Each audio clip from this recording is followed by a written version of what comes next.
আজ ছিল রাখি পূর্ণিমা। আজ সকাল সকাল ঘুম থেকে উঠে আগে গণেশ ঠাকুরকে রাখি পরিয়ে নিয়েছিলাম, তারপরেই সব দাদা ভাইদেরকে আমি রাখি পরিয়ে নিলাম এক এক করে। রাখি পূর্ণিমার ব্লগটা এডিট করে ছাড়তে ছাড়তে না অনেকটাই লেট হয়ে গেল। এই একটা দিন আমরা সবাই এক জায়গায় হয়ে এই রাখি পূর্ণিমা সেলিব্রেট করি।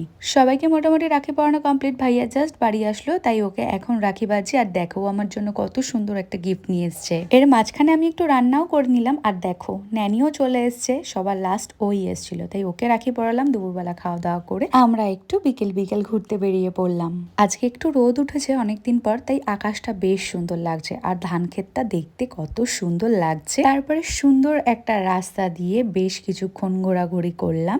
তারপরে বাড়ি আসার সময় চলে গেছিলাম একটু মাছ কিনতে। এইদিকে কালারিং মাছগুলো এত সুন্দর লাগছিল দেখতে। আর হঠাৎই চোখে পড়লো পাশেই মেলা হচ্ছে। আর মেলা দেখলে তো আমি যাব না, এটা হতেই পারে না। ঝুলন যাত্রার উপলক্ষে এখানে মেলা হচ্ছিল। আর দেখো এদিকে রাধা কৃষ্ণ ঠাকুরটা কত সুন্দর লাগছিল দেখতে। আর বাড়ি ফেরার পথে খেয়ে নিলাম একটু ফুচকা। বেশ অনেকদিন পর কিন্তু আমি ফুচকাটা খেলাম। তারপরে চলে আসলাম আমরা একটু আইসক্রিম খেতে। তো চলো বন্ধুরা, আজকের মতন বাই, দেখা হচ্ছে কালকে।